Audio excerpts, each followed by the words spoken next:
के अरोड़ा ने रिपब्लिक भारत से खास बातचीत यहां पर की। उन्होंने कहा कि जुलाई या अगस्त से रोजाना देश में 1 करोड़ लोगों का टीकाकरण होगा। वैक्सीन डोज को मिक्स करने को लेकर भी जल्द रिसर्च शुरू की जाएगी। अभी पिछले हफ्ते कुछ खबर आई कि उत्तर प्रदेश में कुछ जगह पर, और यही खबर खाली उत्तर प्रदेश की नहीं बाकी प्रदेशों से भी है कि एक डोज़ एक वैक्सीन की दे दी गई, दूसरी डोज़ दूसरी वैक्सीन की दे दी गई।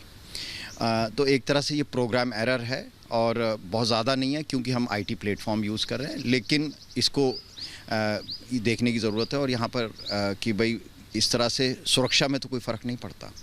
साथ ही साथ आपको मालूम होगा कि स्पेन में अभी हाल ही में स्टडी की गई जहाँ पर कोविशील्ड वैक्सीन के बाद उनको फाइज़र की वैक्सीन दी गई और उसमें देखा गया कि जो शरीर की प्रतिरोधक क्षमता है वो बेहतर बनती है।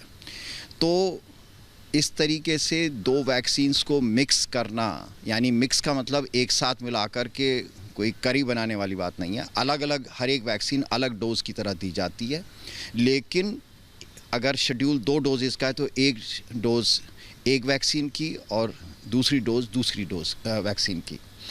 और इस तरीके मकसद इसका ये है कि शरीर में प्रतिरोधक क्षमता बेहतर हो।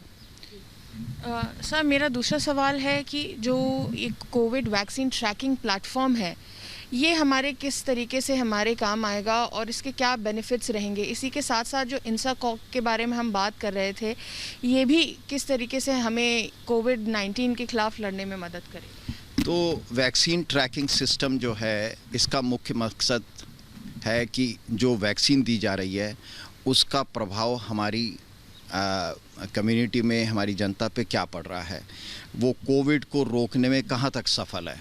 तो अगर वैक्सीन मैं दे रहा हूँ तो उन लोगों में कोई दोबारा इन्फेक्शन तो नहीं हो पा रहा, उनमें से किसी को अस्पताल में दाखिल होने की ज़रूरत तो नहीं पड़ रही है। वो लोग जिनको 1 डोज़ मिली है, जिनको 2 डोज़ मिली हैं, उनके प्रतिरोधक क्षमता में और उसको कोरोना से बचाव का कहाँ तक है।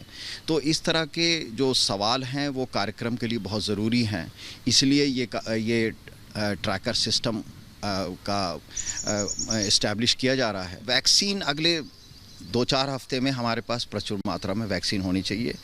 आपने अभी 2-3 दिन पहले चिट्ठी देखी होगी सीरम इंस्टीट्यूट की तरफ से, और वो लगभग 12 करोड़ वैक्सीन डोजेज़ प्रति माह बनाएंगे।